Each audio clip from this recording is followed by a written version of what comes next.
Hi అందరికి welcome back to my channel నిజం sisters kitchen.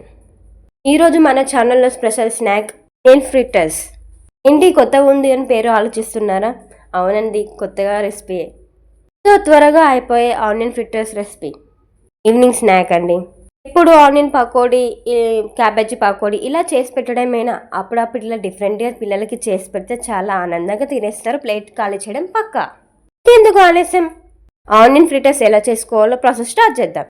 First 2 medium size onions తీసుకొని కోసి ఒక మిక్సింగ్ బౌల్లో వేసుకోండి. 2 నుంచి 3 పచ్చిమిరపకాయలు కట్ చేసి వేసుకోండి. కొంచెం అల్లం ముక్క, 2-3 ఎల్లిపాయలు వేసుకొని కట్ చేసి వేసుకోండి.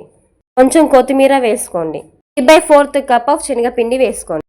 2 స్పూన్ల బియ్యపిండి వేసుకోండి. 1 స్పూన్ కారపొడి వేసుకోండి. మీ రుచికి తగినంత సాల్ట్ వేసుకోండి.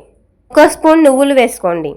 మీ దగ్గర వాము ఉంటే అది కూడా వేసుకోండి, లేకపోతే ఆప్షనల్. మంచి ఇవన్నీ కలుపుకోండి. కలుపుకున్న తర్వాత కొన్ని వాటర్ యాడ్ చేసుకుంటూ కలుపుకోండి. బాగా లూజ్గా కలపకండి. నేను ఏదైతే వీడియో క్లిప్లో చూపిస్తున్నానో అలా కలుపుకొని పెట్టుకోండి. కలుపుకుంటే ఆనియన్ ఫ్రిటర్స్ రావండి.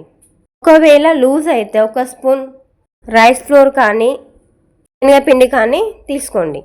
కలుపుకున్న తర్వాత కొంచెం తీసుకొని ఫ్రిటర్స్ లాగా ఒత్తుకోండి వేళ్ళతోని. ఎలా అయితే వీడియో క్లిప్లో చూపిస్తున్నానో అలా ఒత్తుకోండి. సేమ్ ప్రాసెస్ రిపీట్ చేయండి. కొంచెం తీసుకుంటూ ఫ్లిటర్స్ లాగా ప్రెస్ చేసుకోండి. ఈ మందం ఉంచుకోకండి. ఒత్తుకునేవి ఒక ప్లేట్లో పక్కకు పెట్టుకోండి. ఈలోపు స్టవ్ ఆన్ చేసుకొని కొంచెం డీప్ ఫ్రైకి సరిపడా ఆయిల్ వేసుకోండి. ఫ్లిటర్స్ రెడీ అయ్యాక అవి ఆయిల్ హీట్ అయ్యాక అందులో వేసుకొని ఫ్రై చేసుకోండి. ఒకదాని తర్వాత ఒకటి ఆనియన్ ఫ్రిటర్స్ వేసుకొని ఫ్రై చేసుకోండి. ఆనియన్ ఫ్రిటర్స్ వేసుకున్న తర్వాత 2 నుంచి 3 నిమిషాలు అలానే ఉంచాలి, లేకపోతే విచ్చుకపోతాయి. అలానే కొంచెం అయ్యాక తిప్పుకోండి. గోల్డెన్ బ్రౌనిష్ కలర్ వచ్చేదాకా ఫ్రై చేసుకోండి.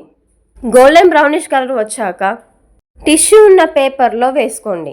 అప్పుడే ఆనియన్ ఫ్రిటర్స్కున్న ఎక్సెస్ ఆయిల్ అనేది పీల్చుకుంటుంది. మళ్ళీ సేమ్ ప్రాసెస్ రిపీట్ చేయండి. మనం ఇంకొన్ని చేసి పెట్టుకున్నాం కదా ఆనియన్ ఫ్రిటర్స్, అవి కూడా వేసుకొని గోల్డెన్ బ్రౌనిష్ కలర్ వచ్చేదాకా ఫ్రై చేసుకోండి. అవి కూడా ఫ్రై అయ్యాక టిష్యూ పేపర్ ఉన్న ప్లేట్లో వేసుకోండి. దానికి ఉన్న ఎక్సెస్ ఆయిల్ అనేది పీల్చుకుంటుంది.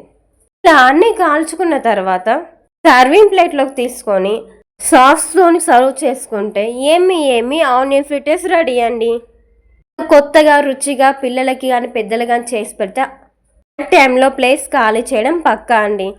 ఇలా ఒక్కసారి చేసి పెడితే మళ్ళీ అడిగే ఆనియన్ ఫ్రిటర్స్ రెడీ.